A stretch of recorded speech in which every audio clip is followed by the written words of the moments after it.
Afternoon Talk on SAFM. So, Monday afternoon. Goodness, I can talk about so many things that happened on the weekend. I'm not going to talk about it because that's another story. But what I am going to talk about, and that's the big question at 2, is, how do we get South Africa working? And working really means, in the literal sense, getting you jobs. How do we get South Africa working? I wonder what your thoughts may be on this issue. You can call in, as per usual, 0891 104 207. SMS is 3471. That'll cost you 2 rands. You can tweet, Ashraf Garner 1, and you can comment on my Facebook page. How, in fact, do we get South Africa working? Not so much waiting. Probably people are waiting to work. I can understand that as well. Moeletsi Mbeki is my guest, and he'll take us through all that for the first half an hour. Then after 2:30, we go the country profile or country watch. Today it's the turn of Nigeria. Always a very topical country to talk about, certainly Africa's most populous nation. Just exactly how much do you know? The who, what, when, where, why of Nigeria. One of the things I picked up, by the way, the name Lagos originally owes its name to the Portuguese. Did you know that? That's one of the things we'll find out about. And then after 3 in the spotlight is Michael Moll. Once of top billing, always been a doctor, but now he's got his own medical show. So we talk to him about his life. Should be really, really interesting indeed. Okay, that's what it's all about. Let's start then with the issue about South Africa. So we know, as many believe, that there are things that are okay with South Africa, but some things that need fixing up. So how, in fact, do we get South Africa working? And the basis of my discussion comes from Moeletsi Mbeki, Deputy Chairman of the South African Institute of International Affairs, based at Wits University. Also done many books, including The Architects of Poverty, Why African Capitalism Needs Changing. Well, great of you to come in. Thanks for your time. Thanks, Ashraf. It's great to be here. All right, so we're asking a question on the basis of your piece that you wrote in the Sunday Times, right? That's the one job thing, to create jobs. And you made an interesting point. You said China is working, South Africa is not working. And my sense is you were either talking about the country collectively, but you could also be talking about individuals, where the majority of a country is not working or unemployed. In fact, it means they are, in fact, not working. So how do we get them jobs? How do we get South Africans working?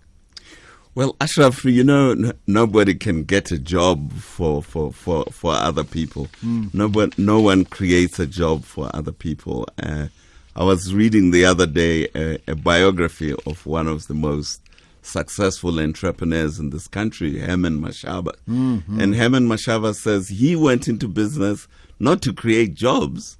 He went into business to make money. But he ended up creating a company which employed at one stage 160 people. So what we really need in this country is we need entrepreneurs in South Africa like Herman who want to make money and then create jobs. But he made the point, because I've interviewed him. I put him in the spotlight a couple of weeks ago, and he made the point very clearly that he's no tenderpreneur, entrepreneur. Right, yeah. Very much of his own steam a long time ago, and worked in difficult conditions to achieve what he has. Absolutely, he's a man with a lot of drive. But I think most South Africans have a lot of drive, but we have to give the people the confidence that they can do it. I think this is one of our difficulties in South Africa. We are always seeing the obstacles instead of seeing the opportunity. That is one of our challenges that we have to overcome. Indeed. But look, as I'm talking to you, and I'm sure, wherever we have people around the country saying, okay, there's somebody at home who's looking for a job. And in many cases, sadly, there's more than one person, 2, 3, 4 people, an entire family who don't have any work. And we're well aware of the ripple effect that has on self-esteem, on whether they can even look after their homes and secure it, etc., etc. So then what are the factors that needs to be put in place to ensure that we actually get the majority of the people working? Because, you see, we've heard the slogans, right? And people sloganize all the time. But practically, what needs to be done? Now, I know Herman Mashaba, for example, to just quote him, he was very clear about the negative role of the trade unions in terms of, in fact, not providing jobs, but stifling job opportunities, although their language is, we're there for the bastards. Well, that is one of the things I disagree with Herman about. I don't think the trade unions are a major obstacle to job creation in this country. But as I said, I think it's our own self-confidence. And secondly, it's our ownership of the country. South Africans don't have a sense of owning the country. They think South Africa is somebody else's country, and this somebody else will come and solve the problems for them. And they think another section of South Africans have one foot in South Africa, another foot somewhere else. They are always thinking, how do I prepare to go to England, Australia, Zambia? But is that not the case? There are many, and I think you make the point in your piece, in each one higher one piece, that there are sort of many business people who feel insecure about this country and ensure that they get paid in dollars and the money stays in whichever country it stays in. Illegally so, but it does. And then that's the reason why we don't create jobs here. So I think the big issues are our own mindset about our own country. We have to overcome our mindsets, our negative mindsets, and our anxiety about the future of South Africa, and realize that South Africa is our country. Nobody's going to build it for us. We have to build it ourselves. We have to make the effort, and that our children, our grandchildren, and so it goes on. If I give you my own example, my grandfather was one of the people who put up money for the building of Fort Hare University. He put up the money in 1908. But his son, which was my father, was the beneficiary because he ended up going to Fort Hare in the 1930s, and Fort Hare made a huge role in developing the leaders that eventually led to the emergence of the ANC and of the PAC. So that was an investment. Why? Because my grandfather knew that South Africa, he had no other country to think of. And if you needed a university to build the country, he was prepared to put the money, and it worked. Okay. So I think we have to first stop this mindset that there is somebody who will build the country. We have to build it ourselves. Okay, let me get your views as well. 0891104207. We are chatting about how do we get South Africa working. My guest is Moeletsi Mbeki. But I want your thoughts as well. How do you think we should get South Africa working? Various aspects. I'll look at the SMSs 234701. Emails I'll read off the air, not now, but Ashraf Garda, Ashraf at safm.co. Your suggestions always welcome. Just talking about jobs, by the way. On a Wednesday, we have an entrepreneur slot. At the moment, we call it the Money Makers. So Wednesday, 2:30 to 3. And we focus on that extensively. So your suggestions there, always welcome. And just one last thing. Tomorrow we broadcast from Bloemfontein on this drive together with Nedbank and SAFM, providing blankets for those that certainly need it. And what we're thinking of doing is probably just speaking to someone, a resident citizen of Bloemfontein, that we could put in the spotlight. So if any suggestions you have, please just drop me a line, and we certainly will take it very seriously. We'll try and do just that. All right, let's then talk. I'll get to some of the callers, KGM and Jeffrey, in just a second.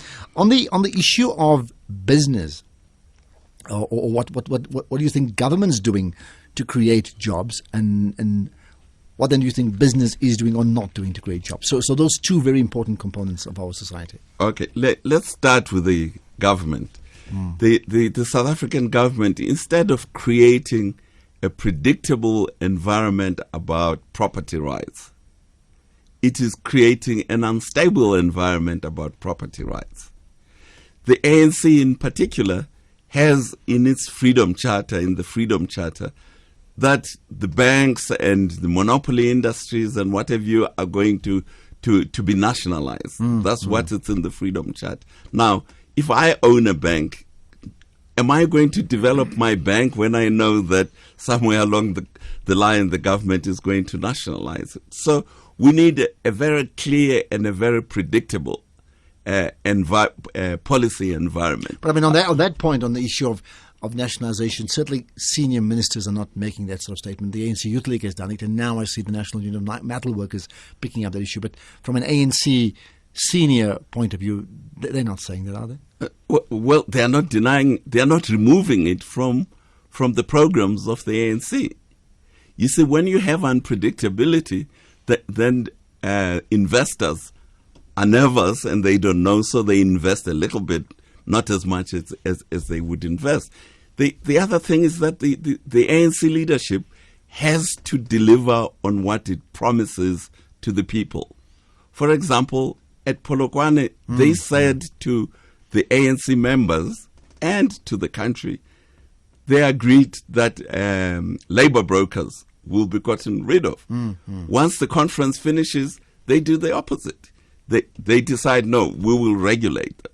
Now, why didn't they say so at the conference in Polokwane? Which is not the same thing. Which is regulate not the same. Or eliminate. Yeah, regulate and shutting them down is not the same thing. So we are sitting in this situation where you don't know what the government is thinking, really, because they say one thing in the morning, another in the afternoon, and a third one in the evening.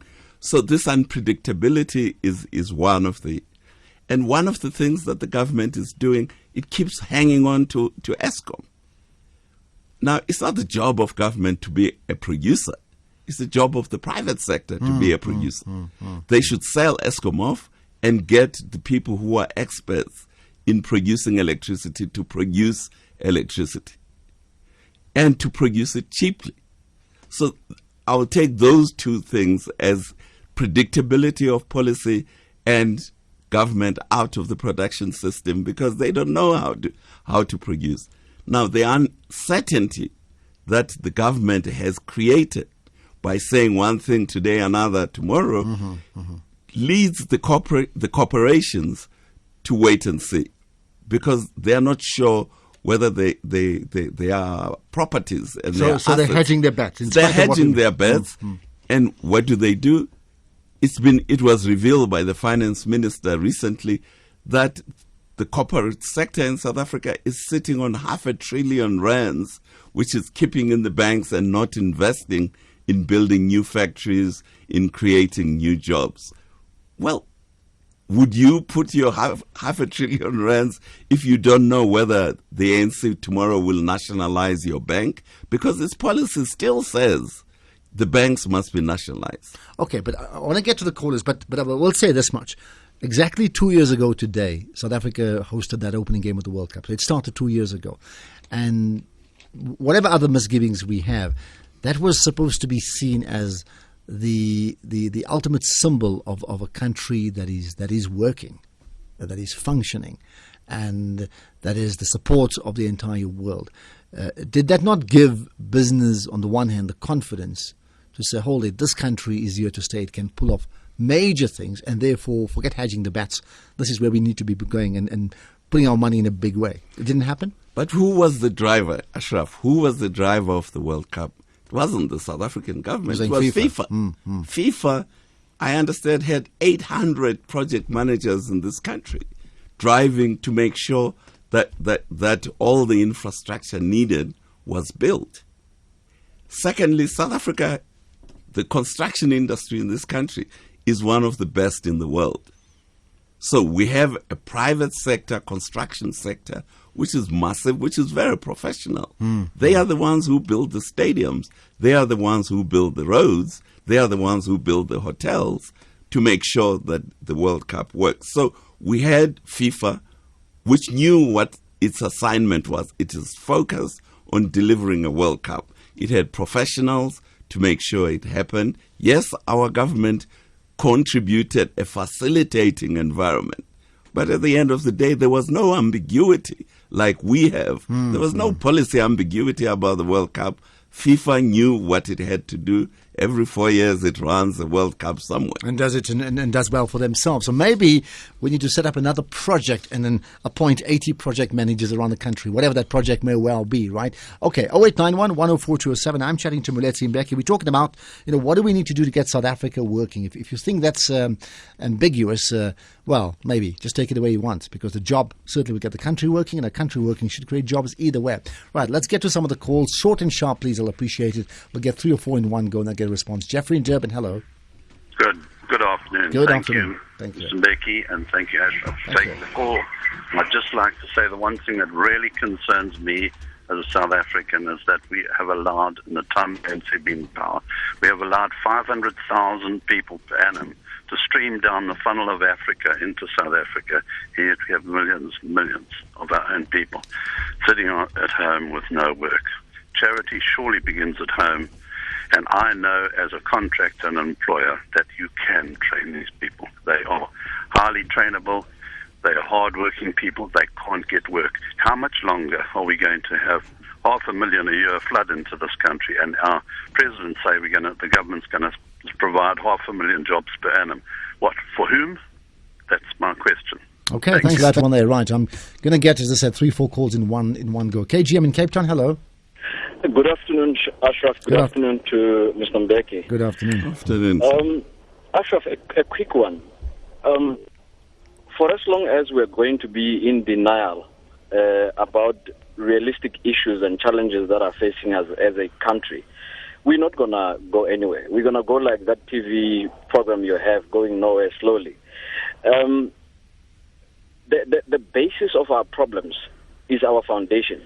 If I was to ask you right now, Ashraf, what is the objective of this country in the next 5 years? We don't know. We're sitting in a situation that Mr. Mbeki is talking about, the uncertainty of not knowing what's going to happen the next day. That's why we can sleep today with Zuma as a president and wake up tomorrow as somebody else as a president. But here's another thing. You see, beneficiaries of the legacy that has gotten this country to be where it is, politically and business-wise, will not give away their benefits right now, knowing very well that these benefits are the reasons why South Africa has this uncertainty. So it's unfair for us to sit like Mr. Mbeki is sitting now and saying the uncertainty, when he's not being realistic about what the cause of this uncertainty is. Okay. The ANC, I'm Ashraf, one of the worst criticizers of the ANC government. However, let's criticize the ANC from a realistic point. The system that the ANC inherited and decided to maintain is the problem.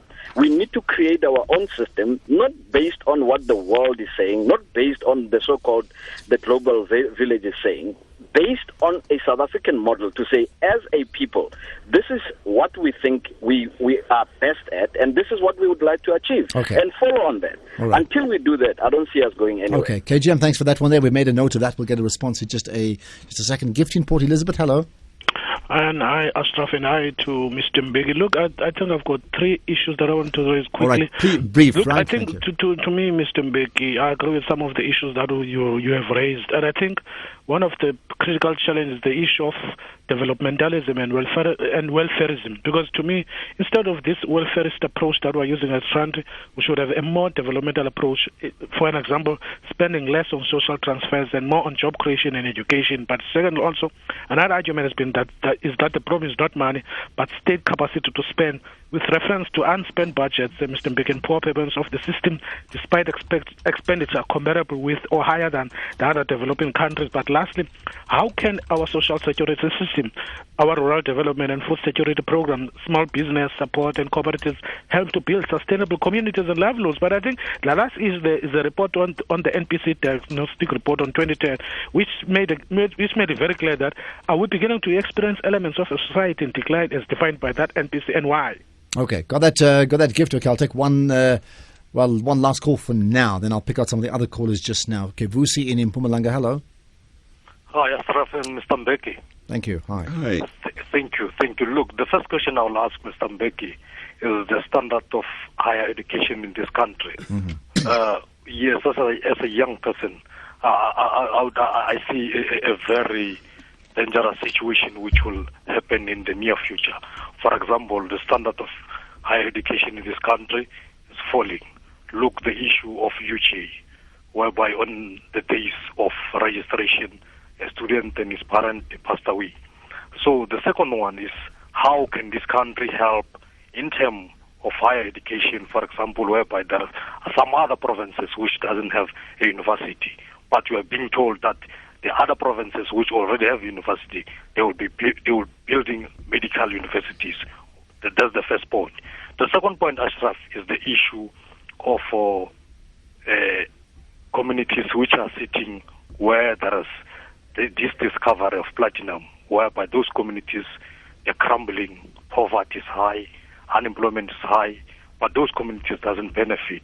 There's a very sensitive issue, Okay. which I'd like Mr. Mbeki. All right. to deal with. Let's get a response. Okay. Thanks so much for that. Okay. I'll pick out some of the other callers in a few minutes' time. Just to remind you, this is the big question, and today the big question is, how do we get South Africa working? The basis of my discussion is a piece that Moeletsi Mbeki wrote in the Sunday Times, in the job creation feature that they do every week, and we thought let's just pick up on some of those issues. 0891 104 207. If you wish to call in 3471, some of the SMSs I will read. Naturally, some people very critical, of course, of your work, saying that you hate the ANC, so we shouldn't take you seriously. There's a couple of more about that one there, but let's just respond to some of the callers first, and I'll pick up on some of the other issues too. Okay, Ashraf, these are very big issues that the callers have raised, so I can't pretend that we have the time to answer all of them. But first, on the issue of control of South Africa's borders, when the ANC came into power, South Africa had a military capacity to field an army of 500,000. It could mobilize within 2 weeks an army of 500,000 men, fully armed, to being the full capacity of the South African army. Today, our army has been cut down, right up to a point where we said we will leave our borders to be maintained by the police. We withdrew the army from border patrol and so on. So the question of controlling the borders is related to the question of the size of the army that we have and to the ownership of the country that I raised in the very beginning. Would you then be supportive of the army numbers being maintained in a sort of relatively peaceful South Africa, or is that being rather naive? It's very naive. We need to increase the size of the army. We need to equip it better. We need to train it better. Because, as we point out, who is going to control the borders of South Africa if we don't have the army with the capacity? If we look at the killings in the agricultural sector, we're getting lots of farmers and farm workers being killed by criminals, but we used to have a system for protecting the agricultural community. We've scrapped that system, and so we're having the problems that we're having. Right. So we need to develop our army properly. Now, the issue of what we inherited in the past, every country has a past. Everybody has inherited something from somebody. Barack Obama inherited something from George Bush, which was a war in Iraq, a war in Afghanistan. But so are you saying that's not an excuse? That's not an excuse. So we can't sit around crying saying, do you think Obama sits around crying saying, the National Party regime was bad, therefore I'm just going to cry. So let's just move this one. But if we're saying that, let's just use the example. If 13% of white South Africans were privileged, 100% of that 13 were privileged in the past. As a result of that, their parents went to the best schools, had the best university education, and landed up as captains of industry, etc. That spin-off of being the mentor who can deliver, compared to 80% out of the country where the parents had virtually nothing. If we're saying that's no excuse, is that not being unfair to them? Well, Ashraf, I'm not going to accuse the whites of having been privileged in the past. The point is that is an asset. Ironically, it is an asset that South Africa has. We have a percentage of our population that is skilled. So now, how do we use that percentage to upskill the other part?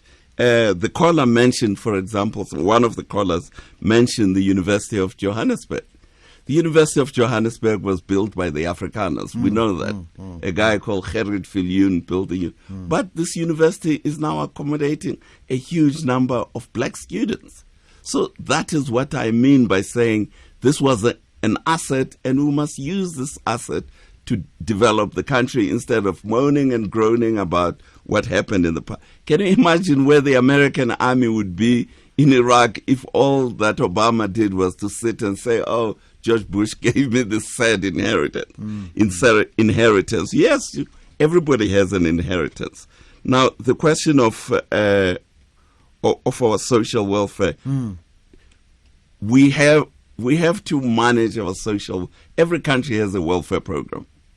if you look at England, if you look at America, if you look at China, they have a welfare program. But you have to manage your welfare program so that it does not stop job creation, so that it does not transfer resources from investment to consumption. Because then if you allow it to transfer more and more of your resources of the economy into consumption, then you are never going to overcome the problem of unemployment. I want to pick up on that issue of transforming that economy from from the consumption economy that you speak about right now, and just see what does that really mean. I'll tell you what we'll do. We should have been ending now, but we're not going to do that. We're going to continue because I think there's lots of interest, letting people want to talk to you, and naturally, I should just tell you that's the usual. Some suggesting that you're the traitor once again, to the others suggesting that you should become the president of the country, which is not surprising. It's happened before. Michael Mall is my guest in the spotlight after 3. Tell you what we do. We're going to continue chatting about this because there's huge interest, of course, in terms of how do we get South Africa working. So that's the big question. How do we get South Africa working? My guest is Moeletsi Mbeki. I will pick out some of the other callers too, Bekisha as well as Annie in Mpumalanga. And someone saying, please repeat this broadcast at least 6 times a day. From Tulani. What does it mean? There's lots of information quality that's coming through. Maybe, I don't know. Let's just pick up on that issue that you spoke about South Africa being this consumer economy at this point in time. What do you mean in terms of a change? Well, what is happening to the South African economy is that more and more of our gross domestic product is devoted to consumption rather than to investment. The consequence of this is that our productive sector is employing less and less people. If you look at our mining sector, it's employing less people. If you look at our agricultural sector, it's employing less people. If you look at our manufacturing sector, it's employing less people. What is growing is our financial services sector, our wholesale sector, our retail sector, our security guards sector. This is what is going now. So that's consuming. So why is that a problem? It is a problem because these sectors are not able to absorb the large number of unemployed people that you need to absorb first. Secondly, they do not export. You see, the production sector exports. Of course. The consequence is that if your export base is shrinking, then you are unable to import oil, for example, to import machinery to be able to make clothes and so on. So you have to import more and more of the finished products, import more and more of the food that you eat. All right. So you're giving for many people a very simple example, and it just makes complete sense. Why then is the government or the ANC allowing that to happen? Well, are they, or they're not allowing it, but it's happening anyway? No, it's not just happening anyway. The ANC government is making it happen.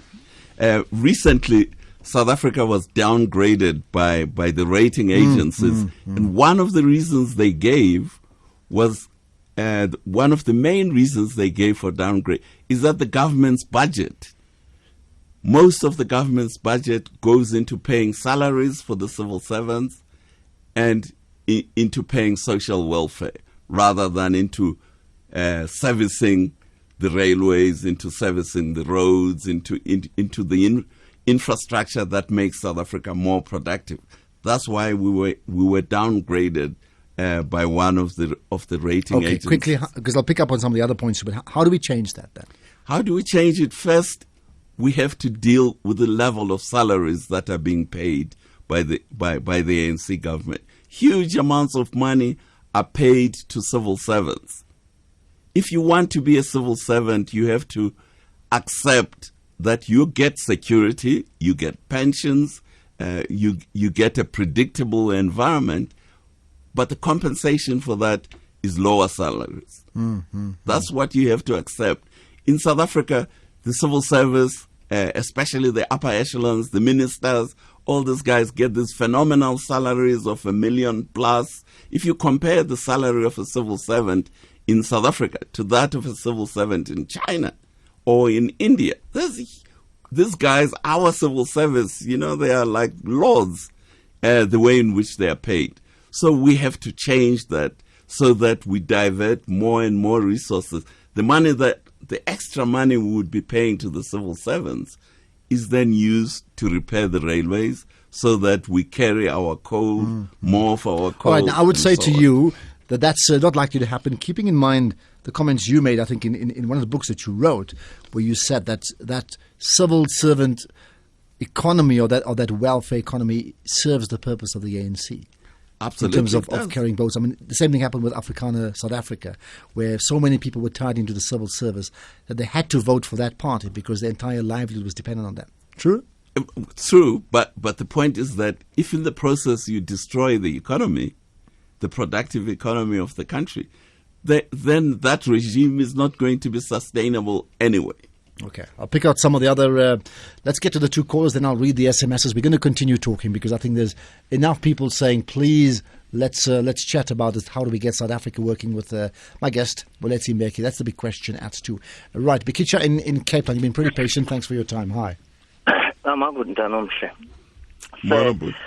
I think there are two institutions that Africa and South Africa must focus into to develop itself. One is education, 2 is agriculture.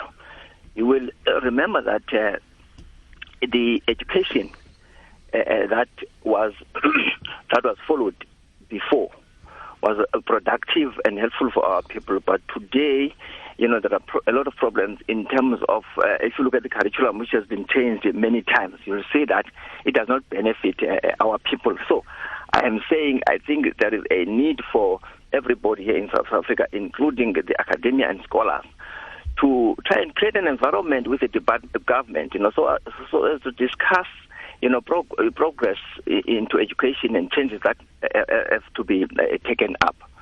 The other thing is that I think there is a need for a levy in education, so that in future, we'll be able to manage all these complicated and expensive undertakings to develop education in South Africa. The other sector, as I mentioned, is agriculture. I was at one time when Trevor Mannion mentioned that they will have to focus into agriculture, especially in the Eastern Cape. You see, because, even during our forefathers, they mastered, agriculture without even this so-called modern education, which in most of the time really benefits the Europe and other, foreign governments. So I'm saying we need our government and our, intellectuals to debate very amicably the progress in education and agriculture. But the problem you find now, you find a lot of irritation when, some advices come from outside of the government, the people in government. When they advise, there's a lot of irritation, so we must create that environment so that we can discuss changes which have to be taken out. All right, can I leave that? Thanks for that, Bikicha. Right, we'll get just one more call for now. I'll read the SMSs as well in a moment. And in Mpumalanga, hi. Hello. Hi, hello, Ann. hello, Astra. Hi. Thank you so much for your great program. Pleasure. I would like to address the issue of jobs, which your guest speaker is so very well expounding to us. As I see, I'm speaking from my own situation, but the same situation must be all over South Africa where there were homelands.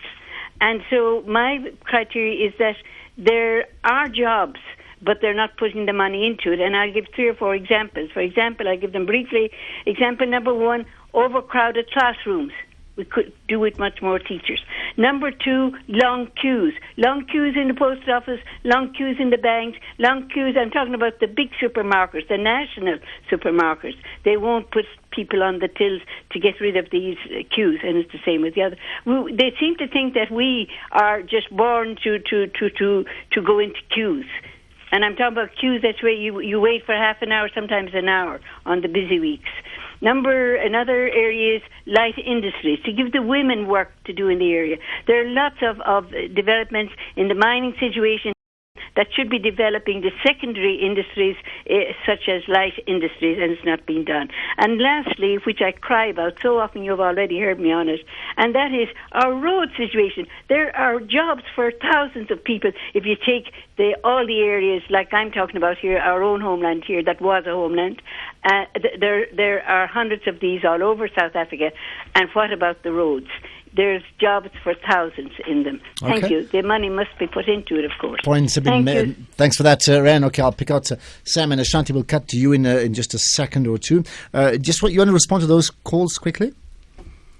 Yes, Ashraf, I agree that, education is the heart of every society.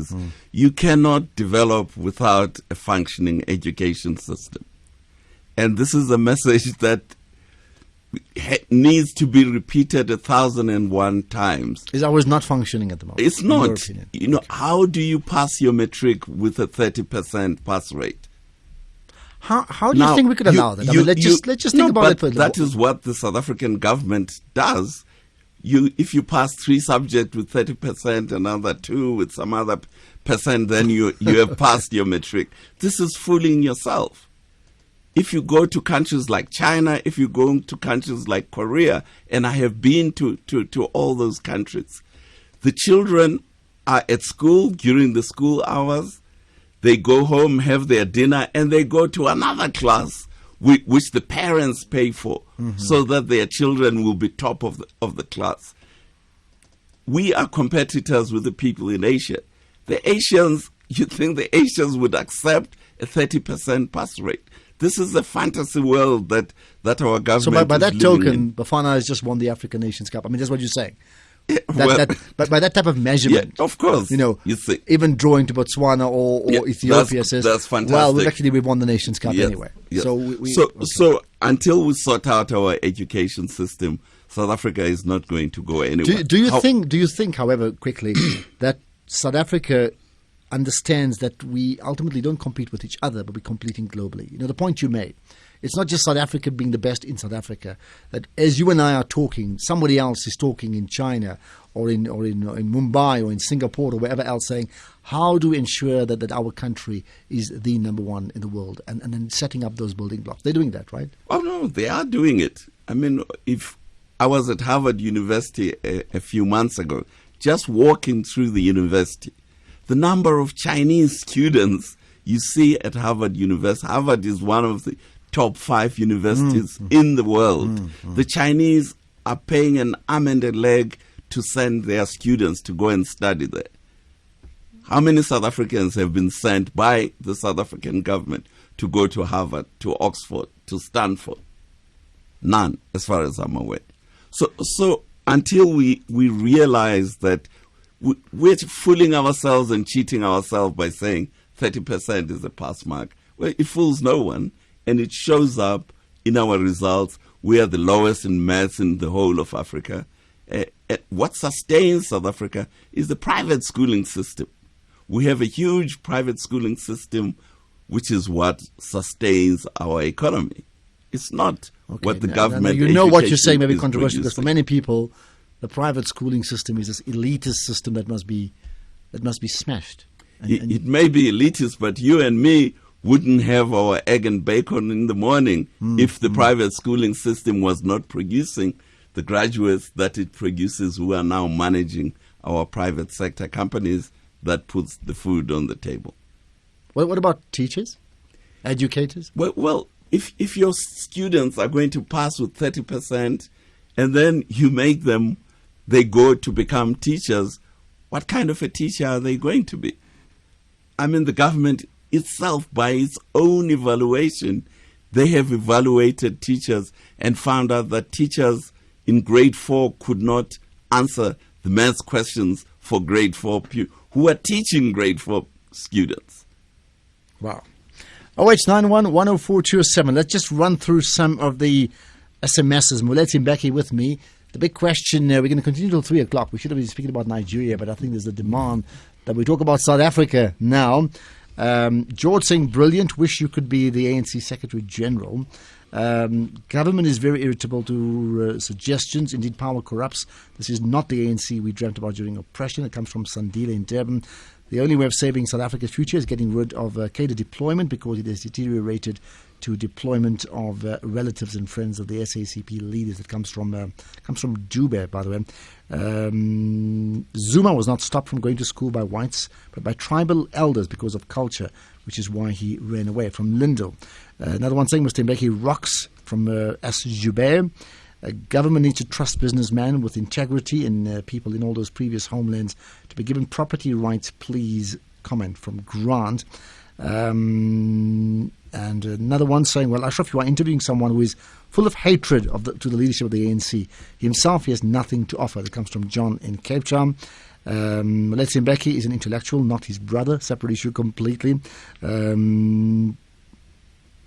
I have problems with people who are always waiting for funding and handouts from Lerato. I can't go through everyone. LB saying shut the unions down in Port Elizabeth. Let's just talk about the one that was touched on, and maybe to a degree by yourself, that government should be creating jobs or trying to stimulate the conditions to do just that.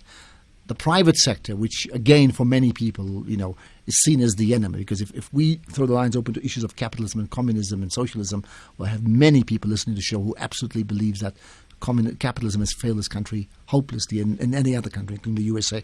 The role of the private sector in creating jobs, just comment on that, and whether government in fact has or is making those conditions favorable and attractive for them to employ people. That's the private sector. Well, Ashraf, I think most of the jobs in this country are created by the private sector.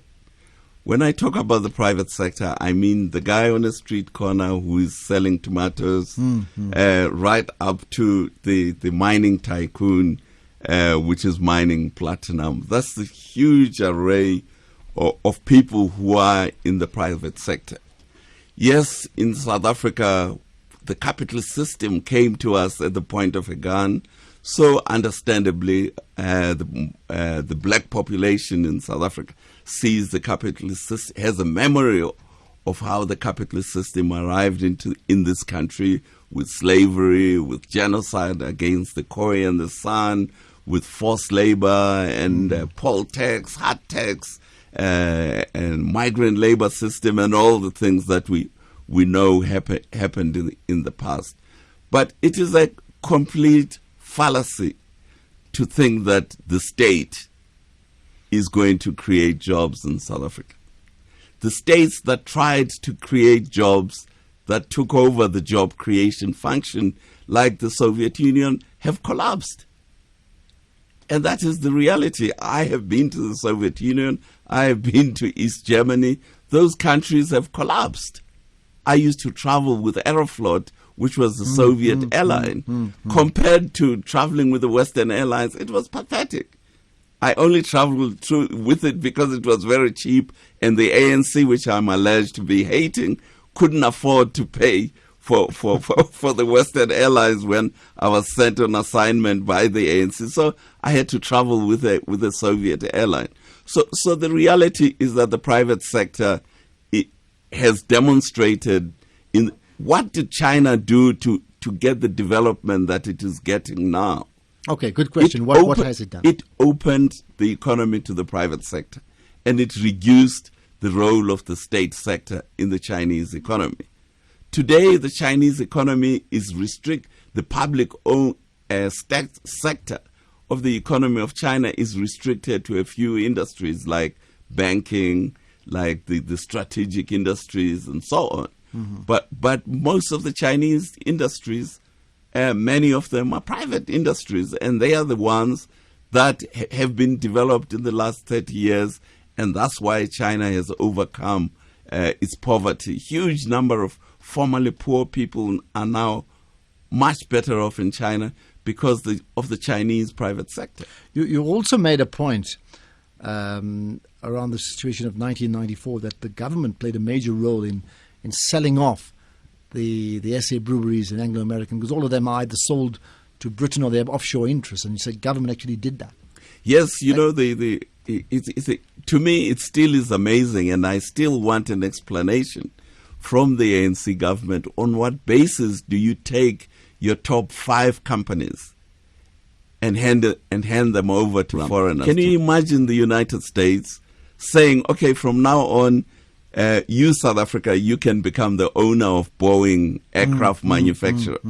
Can you imagine them? So what would have been the motivation then for them to have done just that? Ashraf, I wish I could tell you, but I think you should have another show like this with the guys like Trevor Manuel and my brother who allowed this to happen. All right. I'll look at some of the other callers too. 0891 104 207.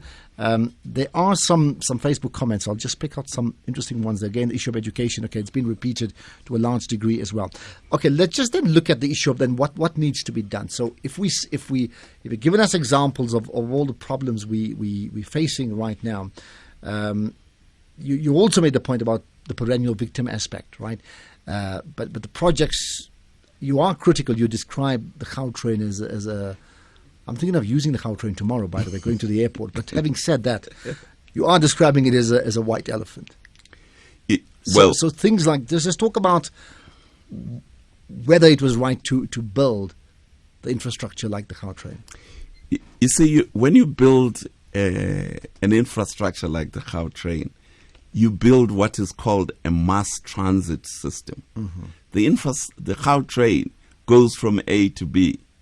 It's not a mass transit system. The reality, for example, the infrastructure goes from Park Station to Pretoria. But there is a train that goes, there has always been a train that goes from Park Station to Pretoria. Why did they bypass the existing train, the existing track, the existing... They could have just put in a prettier train, is what you're saying. Yeah, why didn't they do it?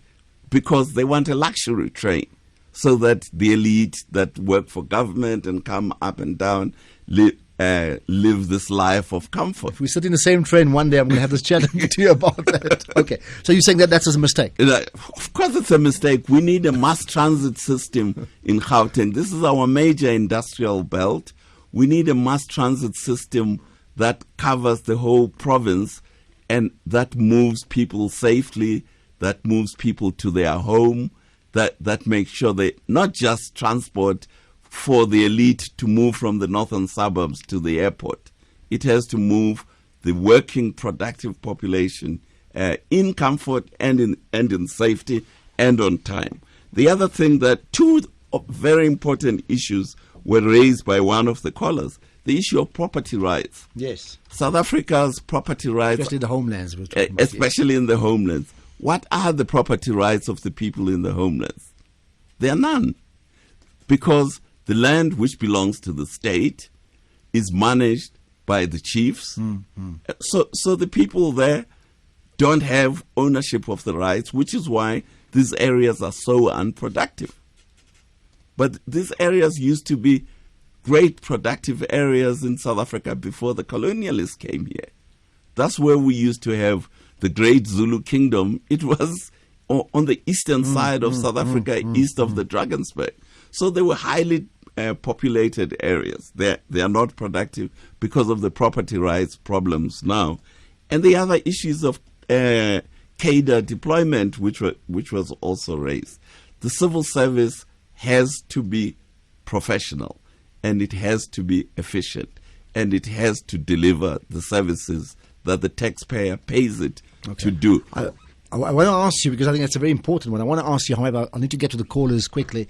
I want to ask you if that is the issue, considering where the ruling party gets its votes from, what difference would that make in terms of those shifts away from cadre deployment and that sort of thing? Let's get to the callers. Let's get Joey to assist me with checking out the callers there. Right, Sam in Lone Hill, we'll get to you first. Ashanti in a moment. Matala as well as Tanyani. We'll get to all of you very, very quickly if you can. Hi, Sam. Hi, Ashraf. How's it? Thanks for taking my call. It's a pleasure. Ashraf, South Africa, with its problems, you can liken it to an onion. And the more you peel off each layer of problems, the more you want to cry. But when you get to the very bottom problem that stands in the way of putting people to work, that is, the divisions in our society are so deep that the behavior of the major players, the political parties, and I include most of them, the trade unions, business, is one of confrontation and conflict. And no society can move forward with the levels of confrontation and conflict that we have as these power groups try to resolve their differences. unless we can find strategies that will shift these behaviors to healthy competition and cooperation, so that we can start to tackle. There are 1,001 ideas of how to put people to work, but unless the society is working together more, instead of screaming and shouting at each other and denying the legitimacy of any other group, we are going to find it very difficult to put South Africans to work. Thanks so much. That's the points noted there from Sam.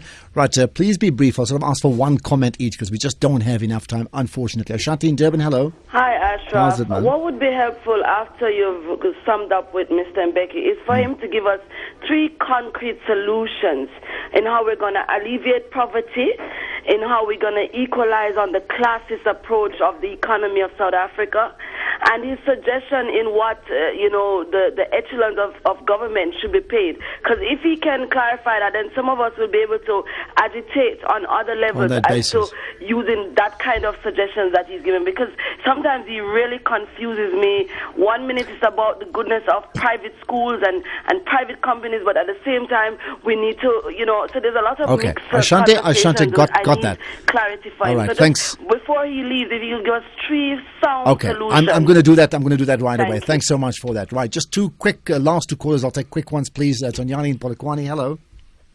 Ashraf. Hi. Yeah, this is Tonyani in Polokwane. Listen, I've said it so many times in this station that the 30% that the government is using is killing us.